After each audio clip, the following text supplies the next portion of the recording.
Hey everyone, welcome to Let's Pod This. My name is Andy Moore. I'm one of your hosts, and this is the episode where everything that can go wrong has gone wrong, except for last week where our microphones didn't work.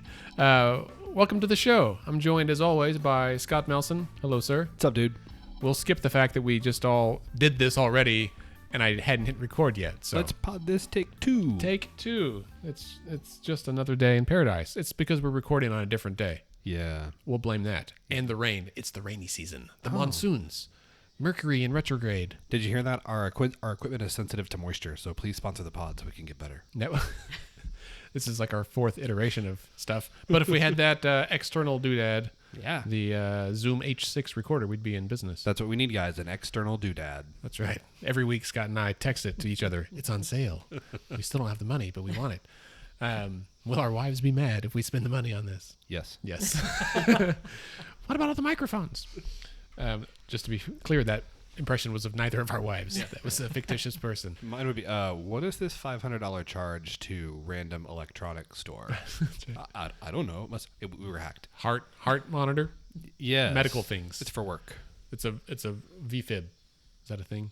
Is that a state of being? Kind of. It's a state of being that exists for about 90 seconds before death. Okay, that's where the podcast is right now. Yeah, if you're in VFib and you don't fix that, you are not long for this world. We should fix that. Well, the other laughter you hear in your ears is Representative and candidate for Lieutenant Governor Leslie Osborn. Hello. She's not running for Lieutenant Governor, dude. I know. Dang it. Really, everything's going wrong. Wow. I'm sorry. Labor Commissioner. There we go. This goes back to another conversation we had about offices that people should run for. Indeed. Perhaps. So, well, anyway, Leslie, hello. Hello. Thanks for having me. Thanks for being here. And don't be afraid to get close to that mic. Okay. I can also adjust.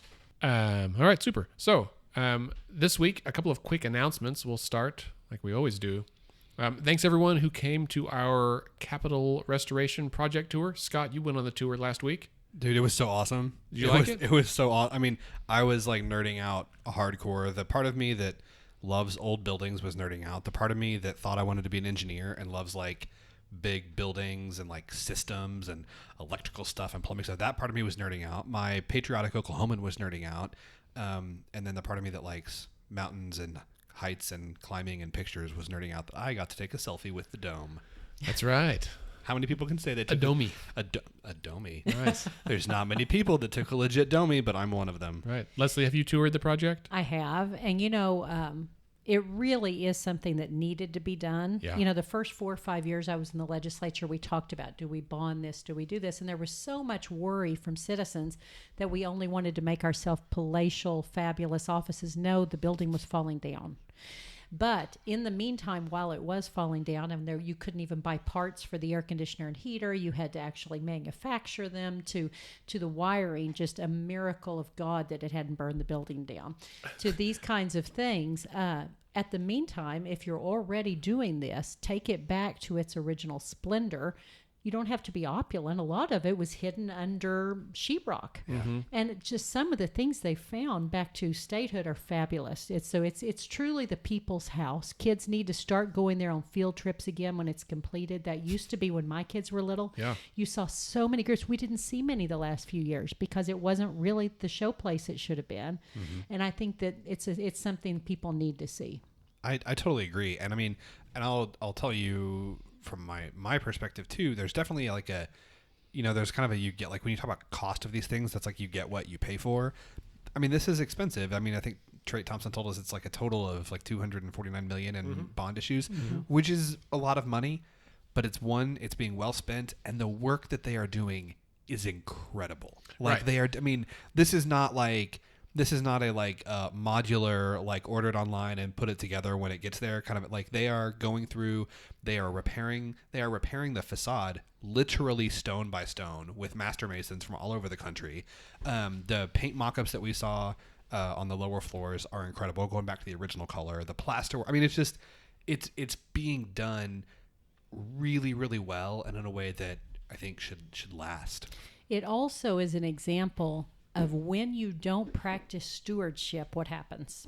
And for years and years and years, many of these things had needed to be upgraded or fixed, which wouldn't have taken that kind of price tag. Sure. But it wasn't a sexy vote. It was sexier to give a pay raise here or to do a road project here, and we let the stewardship fall down. But that's part of being a legislator. State property is something you need to take care of, and we didn't, and we need to remember that in the future and not let things fall down before we start working on them. You heard it here from the former House Appropriations and Budget Committee chairwoman.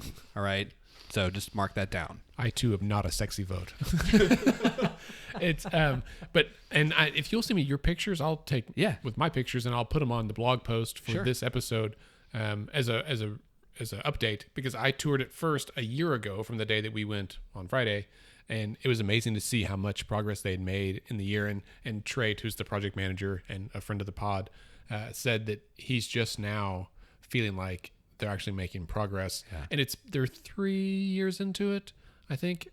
And it'll be done completely in 2022, I think, or 2024. They've got a lot to do. So that $250 million is spread out over like 10 years because there's a lot of parts to the Capitol. Well, I mean, like the very bottom level, what was previously, I like how Trade said, referred to as the basement, but now is going to be the first floor. Ground floor, where there's going to be a massive like visitor entrance. So they had to pour all new slab down there. Oh, yeah. But to pour the new slab and run new conduit for electrical and plumbing and piping and all these sorts of things, they had to rip out the old slab, which, a lot of times you would do with like big machinery, like you do with a backhoe or like another kind of earth mover. Right. Well, there's not a way to get those down into the ground basement floor of the Capitol. So they knocked it out with jackhammers and wheeled it out one wheelbarrow at a time. They said we'd have 50, 60 guys at a time just going back and forth. And I asked us to an elevator and then having to ride the elevator up and then go out the building. I said, do you have an estimate on how much material? And his eyes got really wide and he kind of spaced out for a second and was like, no. I'm sure someone could figure it out. Yeah. But it was a lot. Yeah. And Trait has done a fabulous job. I remember when they first hired him and people said, is this his field of expertise? Well, he was pretty young. He's done a great job. We have a good system of checks and balances of legislators to citizens that are on different boards for checks and balances on spending and making sure things don't ever go over what was approved by the legislature. He's done a fabulous job. And two things on that. One, if you're a listener and you're worried about who's choosing the colors, it's not Trait. It is a committee that chooses colors, and that sounds like a terrible idea. But so far, they've done a really great job. They do, as Scott mentioned, mock up what it looks like what a corridor will look like in a full size thing, not like us where we just tape the paint swat to the wall. Yeah, they actually that looks pretty close. Yeah, it looks fine. They're actually painting the whole thing, putting the stone in, looking at it for like a week, and they're like, okay, no, let's go a little bit lighter, and they've fix that, and after 3 or 4 iterations they've decided on what they're using. Well, and it's not even as simple as to say that they're like deciding, because the way they even get to what colors they're using, right, they've gone away, they've taken down the old plaster, they've taken down drywall, they've literally looked at like x-rays, they've taken paint chips, they're doing like gas chromatography on these on these samples to try and do the very best they can to match the exact color at the time of construction, to do just like what Leslie was saying, to return the building to as close as possible to the state that it was in when it was first constructed. Right. It's not the Taj Mahal. I mean, this is the Oklahoma State Capitol. It's nice. It is the largest tourist attraction in the state. Which is shocking to me, actually. Yeah. Because I would think that the bombing... in a couple of ways. I would think, yeah. And I would think that the bombing memorial would be number one, but I guess it still is not. And it doesn't even have a scissor tail on it. Yeah, I know, right? It's interesting. You said that kids used to come to the state capitol for a field trip. So we did not do that when I was like in elementary school or junior high. And if we did, I don't remember. So it was underwhelming. But when I was in elementary school, there was one field trip that everybody went on in the 5th grade, and it was that you would go to see the symphony. So you went to see the Oklahoma City Philharmonic. Really? I was going to guess Frontier City. No, it was every year. It was like the same day, like all the 5th grade classes in the state went. I did not get to go. I'm shocked by that. Why are you shocked? Because you're a big Broadway fan. Yes, that's true. Do you know why? You know why I didn't get to go? No. Because I was scheduled to go see the Oklahoma City Philharmonic on April 19th, 1995. Wow. Interesting. That was the day that all the like all the fifth graders in Oklahoma, I know Oklahoma City, but maybe like all over the state, were supposed to be downtown at the Civic Center to see the Philharmonic. And they like, we were getting ready to get on the buses, and they're like, no, we're not going. And no one would tell us what was going on until we got home from school and talked to our parents. Yeah. Interesting. I started to like bring it down, super morbid there. No, that's interesting. The bombing has come up twice in my day today, which is unexpected. This is the second time. And so it's funny how events like that that shape who we are just suddenly pop up on an idle Wednesday, right? Yeah. All right. Well, so we talk about the Labor Department. So Leslie, you're running for Labor Commissioner. Tell us why. So there's a couple of reasons. I love the mission. The mission of the Department of Labor is safety of citizens, safety of workforce. And why do I care as a sitting legislator, and what do I think makes me qualified? I think is a good question. When I heard that Melissa Houston was not going to run, who, by the way, has been a fabulous labor commissioner. We've got a very well-run Department of Labor, about 80 employees, about an $8 million budget. It's one of our true shining examples of how a state agency should work. I was approached by several people that asked me if I would be interested. I had 2 more years. I could have run one last term for the House of Representatives.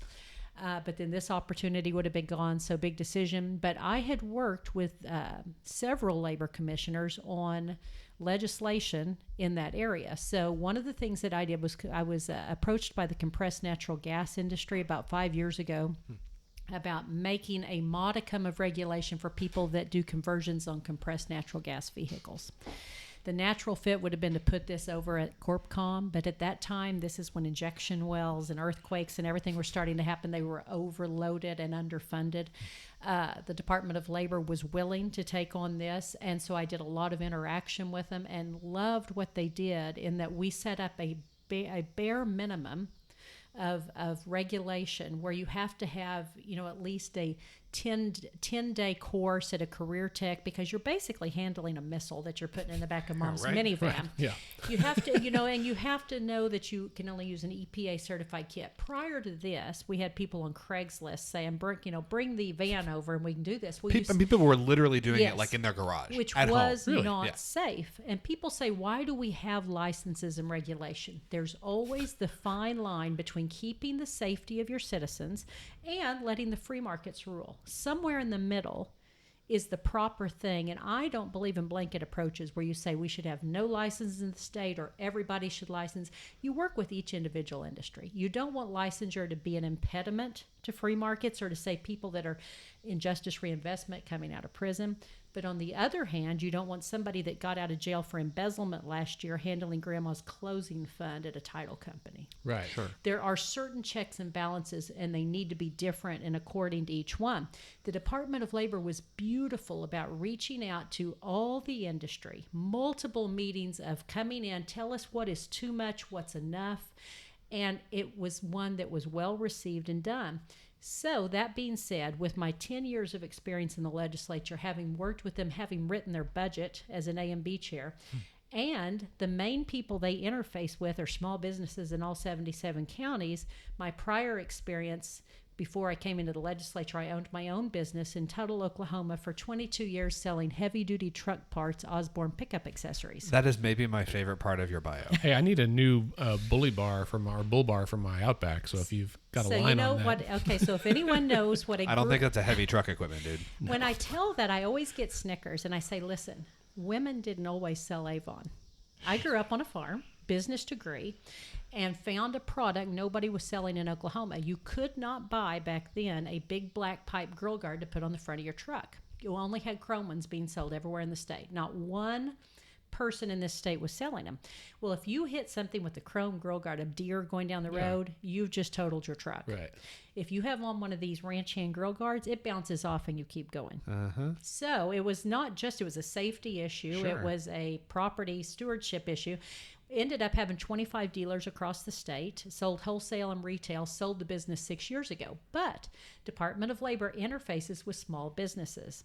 So there just seem to be several areas where it seems like I would be able to, from working with this agency in the background, to be able to step on and start on day one. So I think you did a fantastic job of kind of talking about how you find, you have to reach out to all the stakeholders, right? And that there's this balance between, you know, regulating in a way that makes sense, but not so much that it becomes burdensome. Right.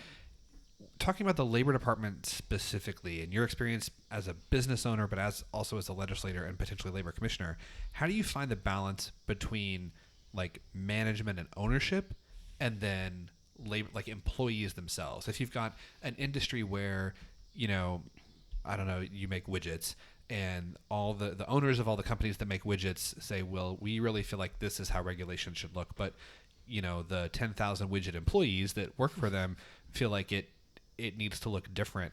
How do you strike that balance? And this is a good question, and I think a very relevant question. So we a lot of times hear people that think that the Department of Labor should only be for the businesses. They should be for Not the business, laborers. not the laborers. Right. This would be traditionally your further to the right Republicans. Sure. Okay, we're here for business. They're going to take care of their employees. That's not something we need to worry about. But what we do need to make sure is we're keeping those businesses strong.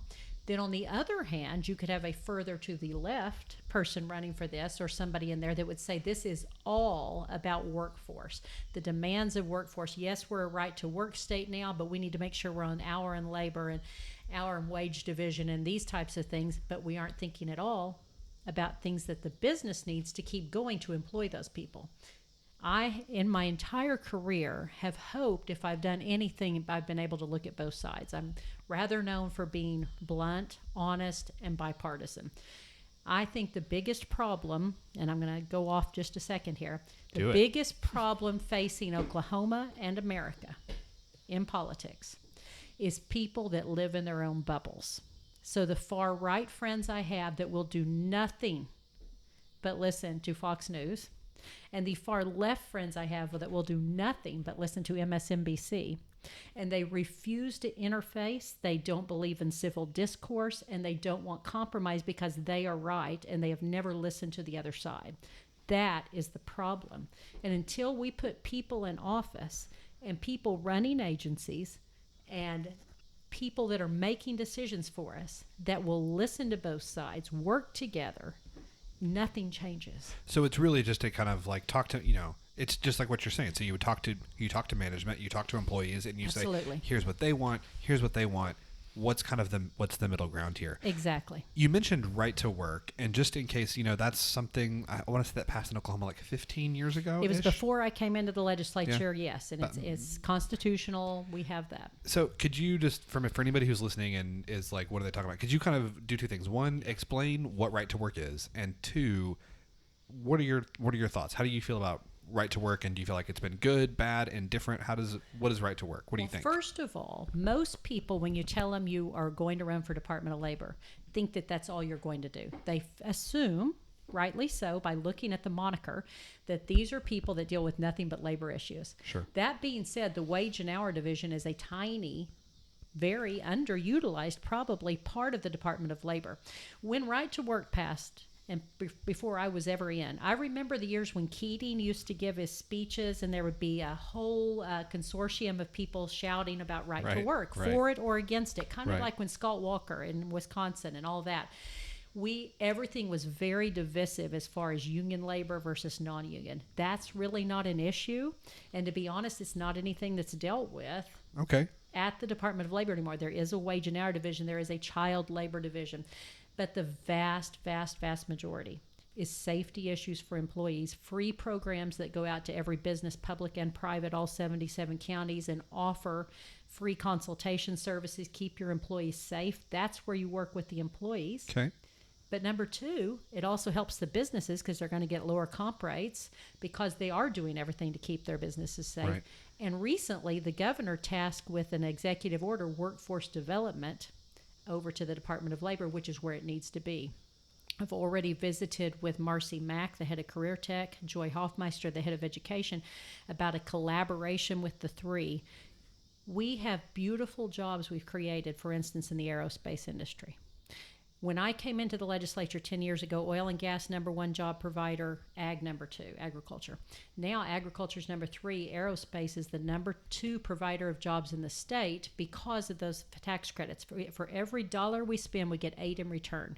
It's our most successful tax solid. credit. And someone just announced this week that they're coming too, A right? whole new company, Like, yes. like 357 Yeah, Yeah, it high-tech was jobs. like a legitimate. It wasn't just like, hey, 12 guys are going to Yeah. build No. model airplanes. Like it was a real. It is serious and it works. What we need to be doing is watching for the next niche market we can find and have an equally successful. Those kind of tax credits are the ones you keep there working. But here's the problem. I went to Nordam in Tulsa, our biggest aerospace provider of jobs. Aren't they in the middle of it? Did they just file? They did do that, but they're still highly successful. It was a reorganization because of a partnership with a Canadian firm. Okay. Those Canucks. But that being Dude, said, I love me some Canadians. they have a fabulous family-run business there. I go to them. I said, how's this working for you? Because I ran the bill this year to extend the aerospace tax credit. And they said, fabulously. We just got a $1 billion contract with Airbus. We're doing all these things, but we have one problem. We're hiring all these new people. They're not Oklahomans. Why? Because we're not training our kids to take those jobs. We let kids graduate from high school and decide what they want to do. We need to be targeting kids that are good in STEM in junior high with the collaboration of Career Tech, Common Ed, and the Department of Labor working with workforce development. The kids that are good in science and math, then be educating them that if you go to a Career Tech, you can start out at $50,000 to $60,000 a year right here in Oklahoma with an aerospace job. If you go to OU or OSU engineering, top half of your class, you are guaranteed an internship and starting at $120,000. Good golly. And what are we doing? We're letting kids graduate and just go into any degree. We also have fabulous apprenticeships for other things. We got to work on our workforce. That's how you keep your kids here. No, I totally agree. Do you have this is on? It's going to sound like a sidetrack, but it's not. You guys watch This Old House? Well, I used to like 100 years ago. Okay. Bob Vila and now. Is with, it still on? It's still on, and it's awesome. I watch Chip and Joanna now. Okay, so- well, Right, yeah, also yeah. great show. So This Old House is still on. Airs weekly. There's 2 new seasons a year. Bob Vila is no longer it's associated with it. Norm, Yeah, it's Norm. okay. Norm is the carpenter. Tom Silva is the general Oh, contractor. right. There's a guy named Kevin O'Connor is the host. But anyway, so they're actually, the reason I bring this up is because they are doing this most recent season. They are having apprentices for every single one of their like master craftsmen. Oh, nice. They're kind of sponsoring and trying to bring awareness to a nationwide initiative trying to encourage young people to go into the building trades. Mm-hmm. And I think you bring up a fantastic point that we hear so much about STEM because it's vital, but I think people hear STEM and they think that means you have to go to a 4-year college and you have to major in engineering or biotech or and you don't. STEM, or that you're only going to be a high-tech engineer. Right. There are many jobs in STEM that go into very different facets and many different kinds of businesses. Right. And well, I'm going to just connect to this, but in college, one of my roommates was a fabulous trim carpenter. He was about 10 years older than me, and the poor guy couldn't manage his checkbook to save his life, but he made beautiful cabinets and trim, and I'd learned a ton from him. For a while, we had a 900 square foot shop attached to our house, so I just built cabinets all the time. As it turns out, that's a really handy skill to have, and I've built some bookcases in our new house. But every time I do it, I'm like, man, it's a lot of math and angles, right? Like and since the America never switched the metric system, that math is difficult when it's like 7/16 right, plus 4/8 or whatever. Well, and you mentioned Norm Abrams, who's the master. Yeah. He's the master carpenter in This Old House. Norm Abrams is essentially a self-taught carpenter who has a undergraduate degree in mechanical engineering, and then found out he liked building cabinets more, and built this hugely successful career doing that. But I think workforce development is huge, and I think, I don't know. I mean, I don't know the ins and outs of the budget the way that you would, but it seems like it's something that we we need to be investing much more in than we have. And that natural collaboration of career tech and Common Ed with the Department of Labor, I think it could be a game changer. So I will go to a lot of these candidate forums, and I hear the lieutenant governor candidates speak. It's all about bringing in new jobs and new industry. Absolutely, we need that. But number two, what about the ones that are here? The ones that are here in all 77 counties, let's do everything we can to keep them safe, to get them a workforce, to make sure their licenses are not onerous, that they're done properly. I visited with the electricians trades, with the plumbers and pipe fitters. A lot of theirs, they would like to see some reform. They would like to really partner more with every career tech, teaching these kids that are good in FFA, they're good in ag. A lot of these kids that may not be going to a 4-year college, do you realize you can come straight out, do a journeyman, be an apprentice? It's fabulous careers. We are letting these kids go work at Quick Trip. And there's nothing wrong with working at Quick Trip, but my point is our kids are our future. Nothing changes till we educate them the best way possible. Keep building these jobs, and our kids fill them. That's exciting. Yeah. That's why I want to be your next labor commissioner. I mean, you've inspired me. I'll make no bones about that. You know, one thing that came up at the debate a little bit, and I wonder if you could talk about it a little bit more, was this idea, and you've mentioned it, of licensing. And there is, I think, Governor Fallon, was it an executive order where she has kind of directed like a commission to figure out how we can consolidate licensure? Is that an accurate way to put it? There was potential legislation that did not make it through this year on the actual consolidation. But what she did do by that has been enacted was there was no database in the state that showed what every trade and that required a license. There was no central database. That has now been completed by Commissioner Houston. You can pull it up on the Department of Labor website, every single license. And a lot of them go into sub-licenses and things like plumbing to electrical. But it's really interesting to see. Now that we have that database, the legislature passed a bill this year. It was Senator Adam Pugh and Representative Mike Osborn. And what they will be doing is looking at recommendations. Are some of these an impediment to work, to the free markets, that we really is a hair braider, someone that we care if they had a felony 22 years ago? Probably not. But a hairdresser, maybe, because they're putting chemicals on your scalp. If you're like me and we don't want to know what color your hair is, so you go every 6 weeks and you never know. Ignorance is bliss. But on the other hand, like I said, the thing earlier about an embezzler, we probably don't want them in something that's in charge of abstracting and titles and that type of thing. So there are reasons, but that's where you've got to work. The one bill that I saw that didn't go through this year was to get rid of every separate board and have one master board. That worries me. I'm going to be honest, and here's why.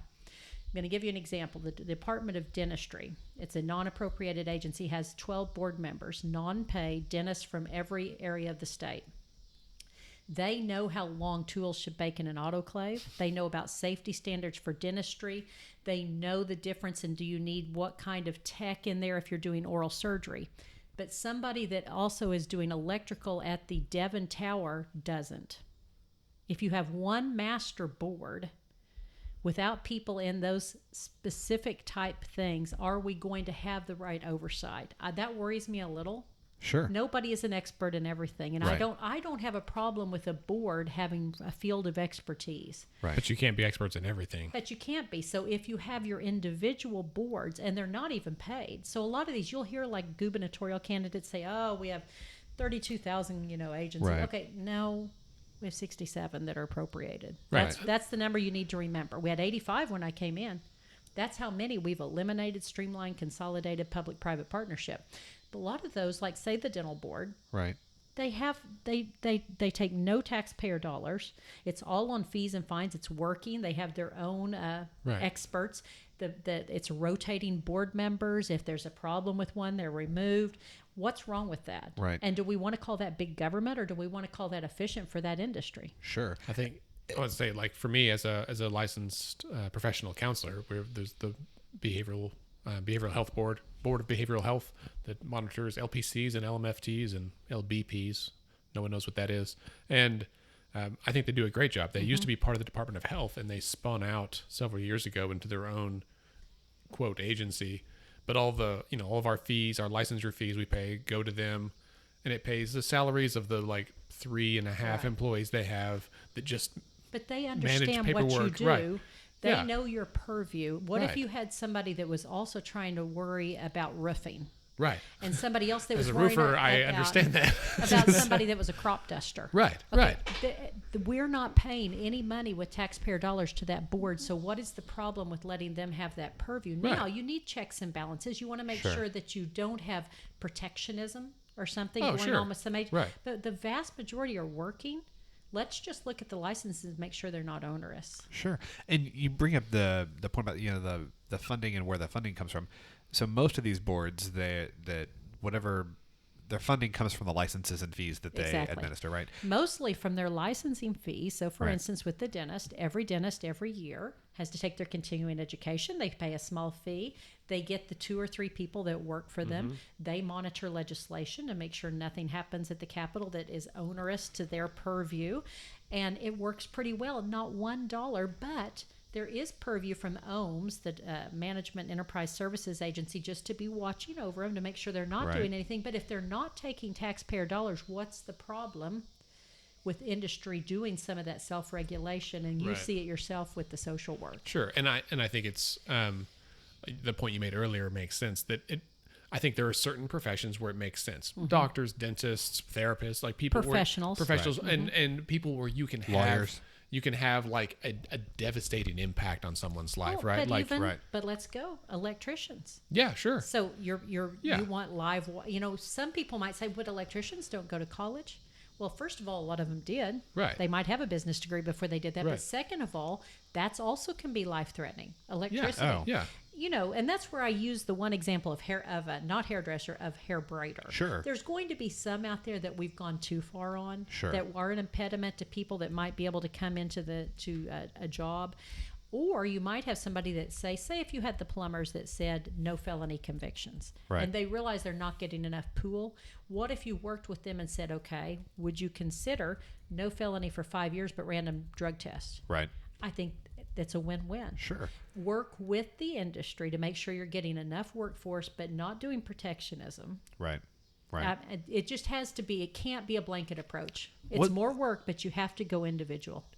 Wasn't there a proposal or it might even been a bill this year that would have taken all those and this Under one master board. and then taken all the revenue and put it into GR? Yes, nightmare. Yeah. Never. Was that the same proposal or Good were those two Lord. separate things? I've been budget chair. Never send everything to GR. It's a black hole, like in the atmosphere. Never do that. GR Keep your standing- separate pots of money. General man. revenue. Yeah, it's for general. I just picture Scrooge McDuck when he like swims in his money, like Because you said right now that there's umpteen 1,000 boards and commissions, but only 67 of them are appropriated. 67 agencies are appropriated. But this That's would the mean- number we need to remember. That would put all of them into more of appropriated agencies thing, because we'd have to appropriate and dole money back out. Do we really want to? You wouldn't. And the people- legislature is but so here's great the at deal. appropriating money. But the idea is that you were shrinking government. No, you are not. You're Yeah. making it more complicated. well, Right. it feels like, and I'm just going to say this, and we've only got a couple of minutes left, but it really feels like because of some legitimate mismanagement, like at the Department of Health, Yes. or tourism, and these things recently, that the last year, the legislature, some members of the legislature have been like, you know what, screw it, let's just bring it all back in house and we'll take care of it. And I'm like, hang on, guys, just because they messed up doesn't mean you're going to do it better. One bad actor Right. doesn't mean every agency is corrupt or Right. doing it wrong. Also, remember with the Department of Health, there were horrible fiscal decisions made. But For years. But nobody embezzled. Nobody went to No, Europe. yeah. Nobody did anything. What they were trying to do was, as tax cuts were coming and as revenues were decreasing, they were trying to keep community health centers open. Right. Now, I'm not saying what they did was right. In fact, some of it was probably actionable because there was actual federal dollar supplanting. But at the end of the day, they were desperately trying to keep their mission going. Now, that was the wrong way to do it. That's right. Well, Grant Herms at News 9 was trying to interview every state agency head and ask, like, if you had all the money that you needed, how much would that be and what would that look like? And no one could even dream like that. And then he asked several of them, how many unfilled positions do you have? Like, they wouldn't really say. And they didn't know because they kind of plan, like they've got like a bumper in there of like, well, we've got like 50 unfilled positions that are just on the book so that they can be cut because they just because we're like a battered spouse. I mean, I hate to use that analogy, but like it's It's the a kick reality of dog or I mean, government. it's something like you're Right. kind of waiting for that. So that conversation, this kind of brings me to a question that I would like to ask you as a former legislator, former A and B chair, and this goes back to a conversation that Andy and I have had on the pod and privately a lot. And then we asked State Auditor Gary Jones this a few weeks ago about this idea of like waste and fraud and abuse and health department tourism. I feel like all we've heard for the last, I mean, it's been a long time, but especially these last couple sessions is like, oh my gosh, we don't need new taxes. There's all this waste in government spending. And we had Auditor Jones on, and he was like, one, I don't really think that's true. And two, we can audit any agency that we're asked to, and the governor can ask us, and speaker can ask us, and the Senate, the pro tem can ask us, and none of them ever have. So, And so it's a diversionary tactic. and that's what I was going It to is. ask you. Like, is this real? Like, is there really all this like wasteful spending that we just don't know about? So for someone that came in much further to the right, a rush baby who had all preconceived notions about government, slowly morphed my way into the appropriations process and decided to truly spend months doing nothing but educating myself in how in the hell we got in this mess. How the year that I was budget chair did we have a $1.2 billion shortfall. And truly discovered after making multiple charts, and I love Excel and all those kind of things. Dude, aren't graphs But amazing? I just, it's a little type A, and but the true numbers are that 85% of our agencies have been cut an average of 45% in the last decade. That is Tell me, astounding. in your own home budget, in your business, that was good. That was professional. If you've already cut 45%, do you think there's a lot of fat left? No. No. if Now, I lost 45% of me, I would be very, very thin. you're already thin. That's what I'm So saying. yeah, it's a very thin. So my point is, are there tiny pockets somewhere that we need better efficiency? Absolutely. But remember that when I said 10 years ago we had 85 agencies down to 67, that many have been eliminated, streamlined, consolidated, public-private partnerships. We've cut that much. Now that we're showing some surplus, and it's temporary, we will refill the rainy day. Then we're going to have some money to invest. Don't grow government. Don't grow government. Sure. Take and put into 4 or 5 areas that change the trajectory of your future. Invest in prison programming so that we don't have constant recidivism. In every prison in this state, we should have mental health counseling, substance abuse counseling, job training, and GED attainment. Amen. That's how you don't keep doing the cycle. Put double Terry White's budget in mental health. Every dollar spent is $10 saved down the road in a life. Yeah. That changes our future. Invest in infrastructure. Businesses with better systems of infrastructure, businesses and industry want to be here. Invest in these pockets. Healthcare access, then you aren't 50th in everything. You are eventually 45th, 35th. You change your trajectory. That's what you do with the surplus. You don't cry because you got it and say, good Lord, we're horrible. We had too much money. You invest in pockets that change your future. I think we should end on that. Yeah. That was tremendous. Scott and I wholly agree. Yay. Am I right? Yeah. Oh, 100%. Wouldn't it be great to not be Preach. 50th in all Well, the... good. Then if you all wholly agree, even though I know at least one of you is a Democrat, What? please feel free to show up and vote for Leslie Osborn for Labor Commissioner on August 28th Right. So August 28th is the runoff for the primary. for the Republican primary. That's right. So don't forget there are, I guess it's just runoffs. There's no statewide things on this ballot, right? Nope. Some local races, though, House races too, That's and some true. big ones. Yeah, it should be a big deal. Also, it's crazy that people are already starting to run for city council, and that election's not till February. Yeah. So, Leslie, thank you so much for being here. Absolutely. Yes. This was great. I'd love to do it again. Oh, Okay. we'd love to have you back.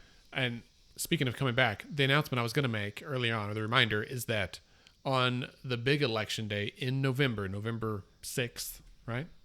I should know the date. Yes, it it's is the November 6th. November 6th, we are having a huge election watch party at the Tower Theater from 6 to 10 p.m. It's going to be Scott and We're I. saying it's 6 to 10, but really it's 6 to whenever it's done. Right. You and I very well may be on stage from 6 to 10. Yes. Or in some capacity. So picture the Tonight Show or the Late Show with David Letterman, But better. but better. So imagine OETA's election coverage. Imagine a really great Wait, candidates. is one of you Paul? You No, remember no, Paul? we're trying to find that Paul. announcement's You coming out need soon. a Paul? Yes, Okay. We do. So we're gonna have a house band. Would you want to shake it up and have a female Paul? We might. Sure. So we're gonna have I could musical be a guests. Polly. Can you play an instrument? No. Well, that doesn't work then.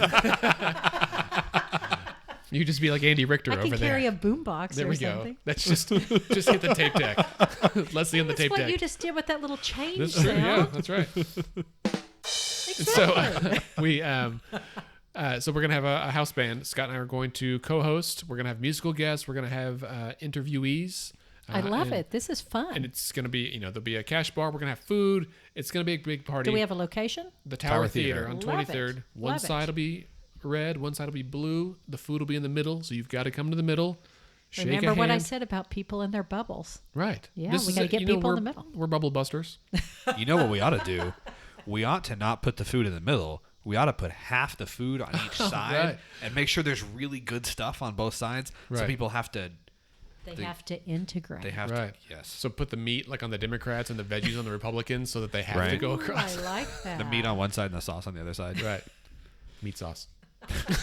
All right. We're trying to get as many candidates to come by as Yeah. possible and say hi. So If you are, Hopefully, I'll still be a candidate, but I would be happy to come by either way. that'd be great. And if you're listening and you are a candidate for any office that's going to be coming up in November, and you want to have your watch party with us, we would love that. I know that the parties host some kind of like party centric.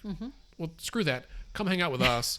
Bring all your friends and your guests. You don't have to think about logistics. You don't have to worry about tablecloths. We're doing that for you. Just come. It is a fundraiser for us. It's free for people to come. Candidates, there may be a small charge for you to have like a little candidate table and area set up. But hey, it's for a good cause, and it's going to be way cheaper than whatever you're going to put together in your mom's basement. I like it. Make this shareable. I will absolutely. That's help. right. We will put it out there. All right, so that brings us to the end of this episode. Don't forget to subscribe and rate the pod on Apple Podcast. We're also on Spotify now. What? Scott is on Twitter at SC Melson. You can hit me up, Andy OKC, but us collectively is at Let's Fix This OK. Twitter, Instagram, Facebook, and the website letsfixthisok.org. You can sign up for our newsletter, read the blog. We always post about the podcast afterwards with links that we would talk about. Pictures will be on this episode, and a link to Representative Leslie Osborn's campaign page as well, in case you would like to find out more. Our podcast is edited and produced by Scott and me, and Let's Pod This is a member of the Mostly Harmless Media Network. Our theme music is provided by the Sugar-Free All-Stars, who can't make it, so they won't be our house band. But they're still good guys. Let's Fix This is a nonpartisan, nonprofit organization who strives to educate and equip all Oklahomans to engage with their government. We encourage you to get out and be involved in any way you can, and remember, decisions are made by those who show up. Have a great week.